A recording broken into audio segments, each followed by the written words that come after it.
Hey, Daryl. Hi, how are you doing? Good. How are Uh, you? Good. Thanks for your time and Thank you. thanks for the film. I saw this at AFI Fest, Mm. and you said your father was a jockey and that you were raised in this world behind the barns.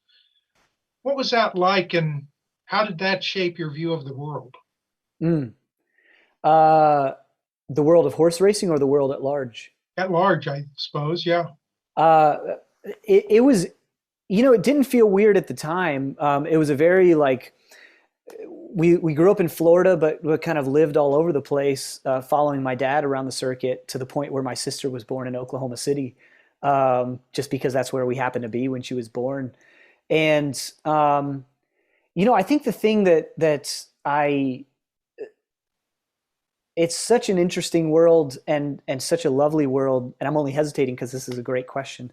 Um, but I think in terms of shaping my worldview, it was just seeing that there's a lot of people on the backside who all come from different places and all come from different backgrounds, and a lot of them are wounded in a lot of different ways, emotionally, but kind of create this family for each other and give each other what they need. And no matter how competitive they get in terms of winning, they all really want to take care of each other for the most part. And I think that really shaped me going forward. I'm just realizing this now as I answer this question. You were talking about some of those people, and you have a lot of non-actors in Mm-hmm. the film. What was it like getting them to share their lives? Yeah, the first time actors that are in the movie are just they're such interesting people in their own rights, that like it didn't take much to get them to be interesting on camera.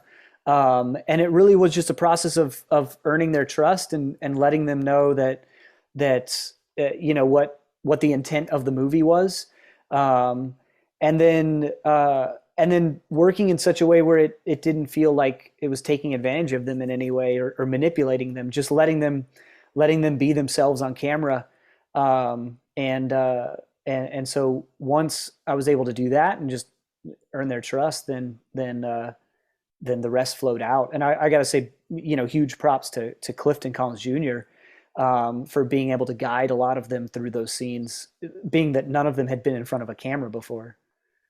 Yeah, the as they recite their injuries, that really gives you Uh, an idea of what it's like to live that life.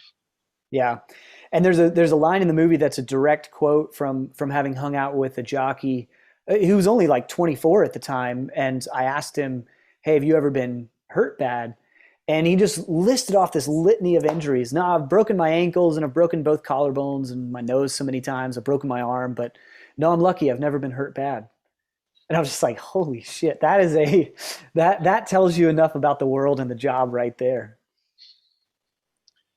Uh, Jackson Silva, the main character, is Mm-hmm. struggling with aging and a body that's beginning to deteriorate. It's an issue we all face at some point, but that seems to be less of an issue for him and for the other jockeys than fear. Is that Mm. a fair statement of what Jackson's having to go through?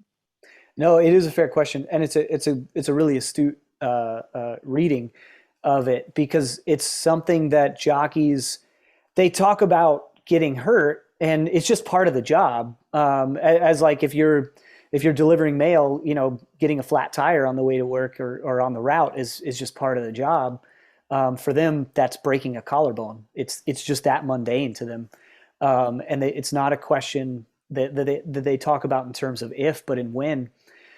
But breaking a bone and getting back on a horse, or getting knocked unconscious and getting back on a horse, those aren't things that mess up their career. It's really the getting the fear, the capital F fear, and that's the thing that they know it inside.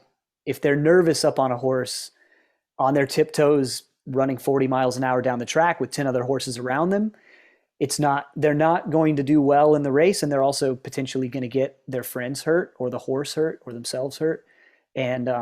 And so it really is the thing that it's really hard to come back from that once you get it. And it's what every jockey kind of, it's their fear is to get the fear. One of the things I found interesting in the film is the number of scenes that were shot at dawn or at sunset. Sunset seems especially appropriate for Jackson's story.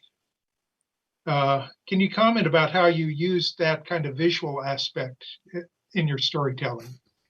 Yeah, it really came from first, limitations opening up opportunities that we had a small crew and just a very small light kit. And so we were going to be using natural light to shoot the movie. And then Adolfo Veloso, our brilliant cinematographer, really lit on this idea that the connection between the sunset and the sunrise and the themes of the movie of Clifton's character Jackson being at the sunset of his career and Moises being at the sunrise of his career, and so leaning into that, and then also just something that I didn't even notice at the time until Adolfo pointed it out, was that the rhythms of the life of a jockey match that of what we put in the movie. They wake up before dawn and they get on horses to exercise them, and they exercise them until it gets a little hot in the day.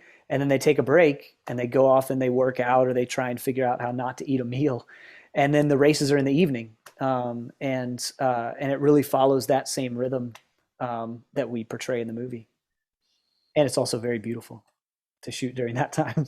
Yeah, it was. There were a lot of striking shots there. You seem to have an interesting relation with your filmmaking partner, Greg Kwedar. Mm-hmm. What kind of dynamic goes into making a film when you guys both consider yourself director, producer, screenwriter? It's actually it's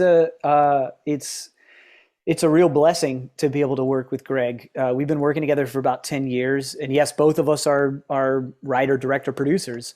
But we switch off back and forth. We both write together, and then one produces for the other to direct, and then we switch back and forth, and it's really lovely not only supporting your friend as he goes through that, and being able to support someone who you know very well and know them as an artist and as a person, but then also having that person over your shoulder when you're shooting something who's also a director.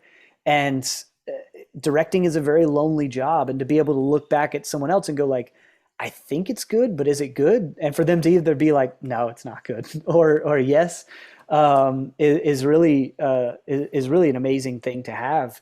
And it also, we're different as artists and as directors, and that difference makes each of our projects better because you've got somebody working on it who has different sensibilities and different thoughts and brings different things to the project that you would never think of, and then that just expand it.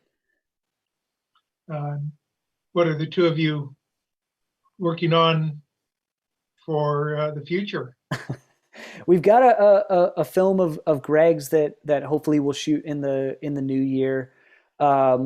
That is more in the vein of our first film, Trans Pecos, kind of a thriller with something more on its mind. And then just, I love the way Jockey feels, and I'm just trying to make more movies that feel like that. So,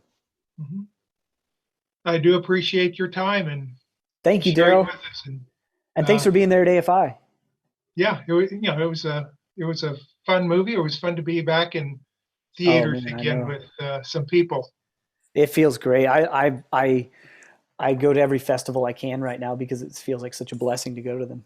Thanks a lot. Appreciate it. See you, Darrel. Thank you. Take care.